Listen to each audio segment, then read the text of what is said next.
उपस्थित केलेला आहे? सगळ्यात पहिले तर माझी भूमिका हीच आहे की जो आरोपी असेल त्याला सजा व्हावी. मी काही वेगळी भूमिका नाही घेतली आहे. आणि ज्याच्या कोणाच्याही हातानं गुन्हा झाला असेल त्याला सजा व्हावी हीच माझी भूमिका आहे. त्या दिवशी मी सांगितलं. आता माझ्या बोलण्याचा कोणी विपर्यास काढत असेल तर त्याचं उत्तर माझ्याजवळ नाही, कारण की या नागपूर शहरामध्ये 1984 पासून भाजपाशी लढण्याचं काम मी करत आहे.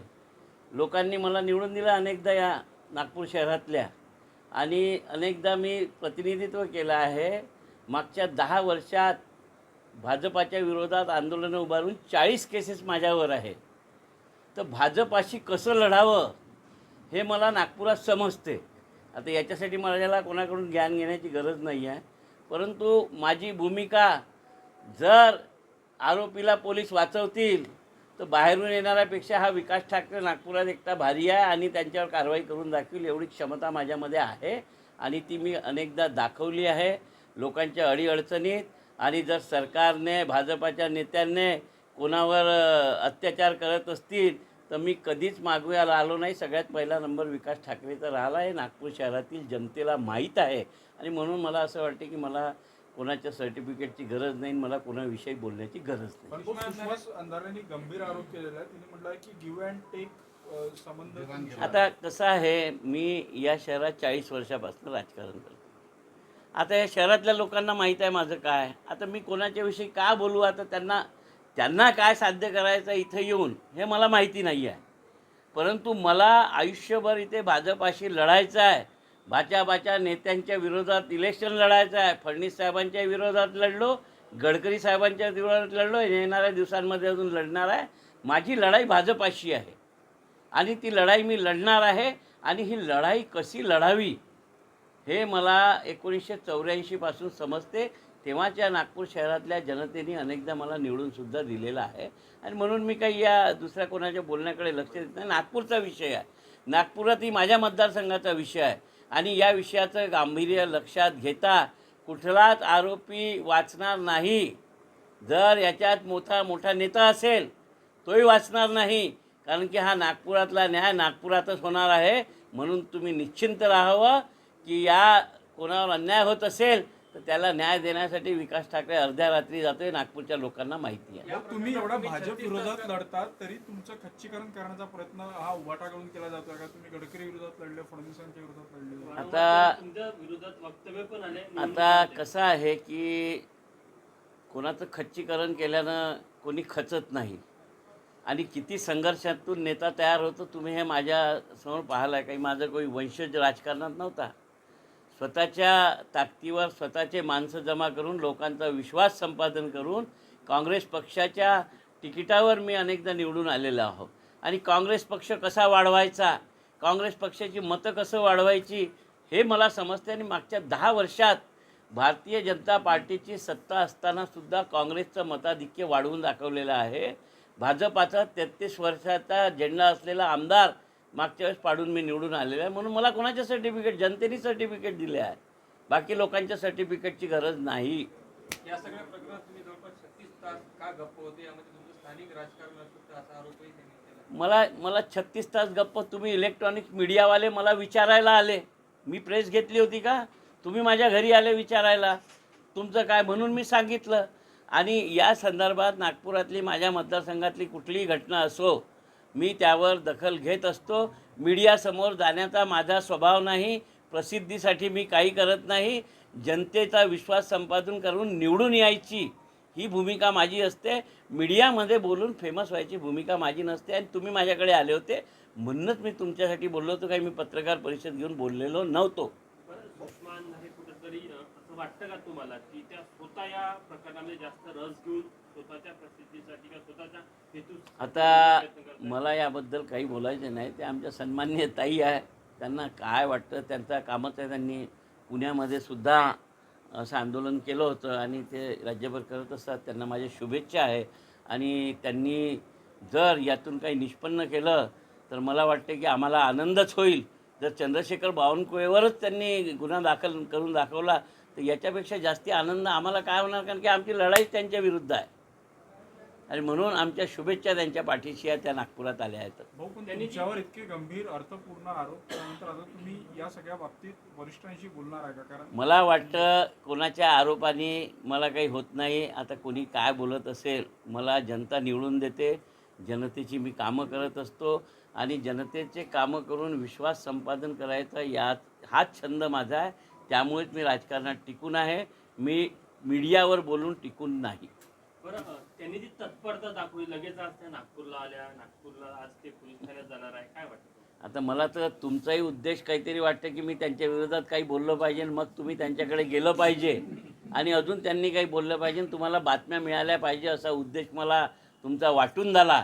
म्हणून या विषयावर मला काही बोलायचं नाही. आता जे होईल ते समोर आहे. माझ्या मतदारसंघातली घटना आहे. या घटनेतल्या आरोपीला कोणीही वाचवू शकणार नाही. या मतदारसंघाचा आमदार म्हणून मी सक्षम आहे. जो आरोपी असेल त्याला सजा होईलच आणि जो निरपराध असेल त्याला सजा होणार नाही, हे सुद्धा मी तुम्हाला सांगतो. एक राजकीय प्रश्न आहे. गेली इतके वर्ष तुम्ही शहर खाली काँग्रेसने जे यश मिळवलंय ते सगळं पाहत होता. त्यामुळे तुम्हाला वारंवार टार्गेट करण्याचा प्रयत्न होतोय काय? कारण लोकसभा निवडणुकीच्या वेळेसही असं वक्तव्य उभाटा शिवसेनेकडून आलं होतं की तुम्हाला रसद पुरवण्यात आली किंवा मदत करण्यात आली, अशा अर्थाचं विधान झालं होतं. आता हे आमच्या महाविकास आघाडीचे घटक पक्ष आहेत, त्यांच्याबद्दल बोलण्याचा माझा अधिकार नाही आहे. पण मला जे काही बोलायचं आहे माझ्या पक्षाकडे मी ते बोलतो. परंतु मी माझ्याकडनं महाविकास आघाडीच्या नेत्यांना कधी दुखवत नाही. त्यांनी त्याची दखल घ्यावी हे मला असं वाटतं. उपस्थित केलेलं आहे. सगळ्यात पहिले तर माझी भूमिका हीच आहे की जो आरोपी असेल त्याला सजा व्हावी.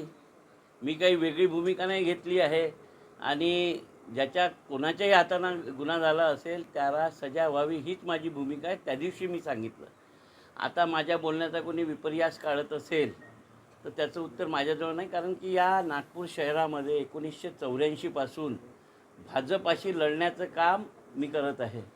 लोकांनी मला निवडून दिलं अनेकदा या नागपूर शहरातल्या, आणि अनेकदा मी प्रतिनिधित्व केलं आहे. मागच्या 10 वर्षात भाजपाच्या विरोधात आंदोलनं उभारून 40 केसेस माझ्यावर आहे. तर भाजपाशी कसं लढावं हे मला नागपुरात समजते. आता याच्यासाठी मला कोणाकडून ज्ञान घेण्याची गरज नाही आहे. परंतु माझी भूमिका, जर आरोपीला पोलीस वाचवतील तर बाहेरून येणाऱ्यापेक्षा हा विकास ठाकरे नागपुरात एकटा भारी आहे आणि त्यांच्यावर कारवाई करून दाखवेल एवढी क्षमता माझ्यामध्ये आहे आणि ती मी अनेकदा दाखवली आहे लोकांच्या अडीअडचणीत. आणि जर सरकारने, भाजपाच्या नेत्यांनी कोणावर अत्याचार करत असतील तर मी कधीच मागवायला आलो नाही. सगळ्यात पहिला नंबर विकास ठाकरेचा राहिला आहे. नागपूर शहरातील जनतेला माहीत आहे आणि म्हणून मला असं वाटते की मला कोणाच्या सर्टिफिकेटची गरज नाही, मला कोणाविषयी बोलण्याची गरज नाही. पण सुषमा अंधारेंनी गंभीर आरोप केलेला आहे. तिने म्हटलं आहे की गिव्ह अँड टेक संबंध. आता कसं आहे, मी या शहरात 40 वर्षापासून राजकारण करतो. आता या शहरातल्या लोकांना माहीत आहे माझं काय. आता मी कोणाच्याविषयी का बोलू, आता त्यांना काय साध्य करायचं इथं येऊन हे मला माहिती नाही आहे. परंतु मला आयुष्यभर इथे भाजपाशी लढायचं आहे. भाजपाच्या नेत्यांच्या विरोधात इलेक्शन लढायचं आहे. फडणवीस साहेबांच्या विरोधात लढलो, गडकरी साहेबांच्या विरोधात लढलो, येणाऱ्या दिवसांमध्ये अजून लढणार आहे.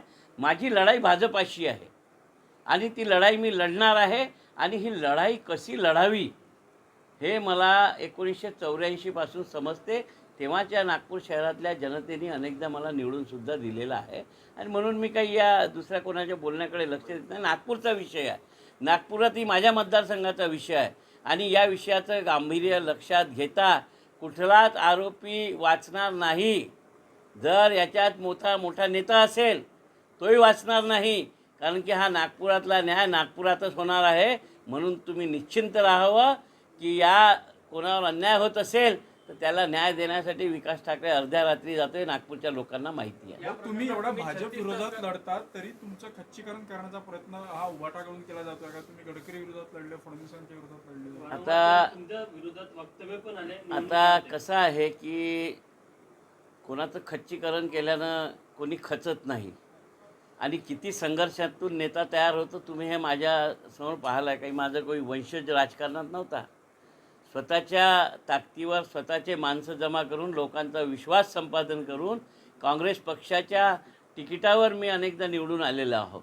आणि काँग्रेस पक्ष कसा वाढवायचा, काँग्रेस पक्षाची मतं कसं वाढवायची हे मला समजते. आणि मागच्या 10 वर्षात भारतीय जनता पार्टीची सत्ता असतानासुद्धा काँग्रेसचं मताधिक्य वाढवून दाखवलेलं आहे. भाजपाचा 33 वर्षाचा झेंडा असलेला आमदार मागच्या वेळेस पाडून मी निवडून आलेला आहे. म्हणून मला कोणाचे सर्टिफिकेट, जनतेने सर्टिफिकेट दिले आहे, बाकी लोकांच्या सर्टिफिकेटची गरज नाही. या सगळ्या प्रकरणात तुम्ही जवळपास 36 तास का गप्प होते यामध्ये तुमचं स्थानिक राजकारण असू शकतं असा आरोपही त्यांनी केला. मला 36 तास गप्प तुम्ही इलेक्ट्रॉनिक मीडियावाले मला विचारायला आले. मी प्रेस घेतली होती का? तुम्ही माझ्या घरी आले विचारायला तुमचं काय, म्हणून मी सांगितलं. आणि या संदर्भात नागपुरातली माझ्या मतदारसंघातली कुठलीही घटना असो, मी त्यावर दखल घेत असतो. मीडियासमोर जाण्याचा माझा स्वभाव नाही. प्रसिद्धीसाठी मी काही करत नाही. जनतेचा विश्वास संपादन करून निवडून यायची ही भूमिका माझी असते. मीडियामध्ये बोलून फेमस व्हायची भूमिका माझी नसते. आणि तुम्ही माझ्याकडे आले होते म्हणूनच मी तुमच्यासाठी बोललो होतो. काही मी पत्रकार परिषद घेऊन बोललेलो नव्हतो. बरं, उस्मान हे कुठंतरी असं वाटतं का तुम्हाला की त्या स्वतः या प्रकरणामध्ये जास्त रस घेऊन स्वतःच्या प्रसिद्धीसाठी किंवा स्वतःच्या हेतू आता मला याबद्दल काही बोलायचं नाही. ते आमच्या सन्माननीय ताई आहे, त्यांना काय वाटतं त्यांचा कामच आहे. त्यांनी पुण्यामध्ये सुद्धा असं आंदोलन केलं होतं आणि ते राज्यभर करत असतात. त्यांना माझ्या शुभेच्छा आहे. आणि त्यांनी जर यातून काही निष्पन्न केलं तर मला वाटते की आम्हाला आनंदच होईल. जर चंद्रशेखर बावनकुळेवरच त्यांनी गुन्हा दाखल करून दाखवला तर याच्यापेक्षा जास्ती आनंद आम्हाला काय होणार, कारण की आमची लढाईच त्यांच्या विरुद्ध आहे. आणि म्हणून आमच्या शुभेच्छा त्यांच्या पाठीशी आहे. त्या नागपुरात आल्या आहेत. भाऊ, पण तुमच्यावर इतके गंभीर अर्थपूर्ण आरोप त्यानंतर आता तुम्ही या सगळ्या बाबतीत वरिष्ठांशी बोलणार आहे का? कारण मला वाटतं कोणाच्या आरोपाने मला काही होत नाही. आता कोणी काय बोलत असेल, मला जनता निवडून देते. जनतेची मी कामं करत असतो आणि जनतेचे कामं करून विश्वास संपादन करायचा हाच छंद माझा आहे. त्यामुळेच मी राजकारणात टिकून आहे. मी मीडियावर बोलून टिकून नाही. बरं, त्यांनी जी तत्परता दाखवली लगेच आज त्या नागपूरला आल्या, नागपूरला आज ते पोलीस ठाण्यात जाणार आहे, काय वाटतं? आता मला तर तुमचाही उद्देश काहीतरी वाटतं की मी त्यांच्या विरोधात काही बोललं पाहिजे आणि मग तुम्ही त्यांच्याकडे गेलं पाहिजे आणि अजून त्यांनी काही बोललं पाहिजे, तुम्हाला बातम्या मिळाल्या पाहिजे असा उद्देश मला तुमचा वाटून झाला. म्हणून या विषयावर मला काही बोलायचं नाही. आता जे होईल ते समोर आहे. माझ्या मतदारसंघातली घटना आहे. या घटनेतल्या आरोपीला कोणीही वाचवू शकणार नाही. या मतदारसंघाचा आमदार म्हणून मी सक्षम आहे. जो आरोपी असेल त्याला सजा होईलच आणि जो निरपराध असेल त्याला सजा होणार नाही, हे सुद्धा मी तुम्हाला सांगतो. एक राजकीय प्रश्न आहे. गेली इतके वर्ष तुम्ही शहर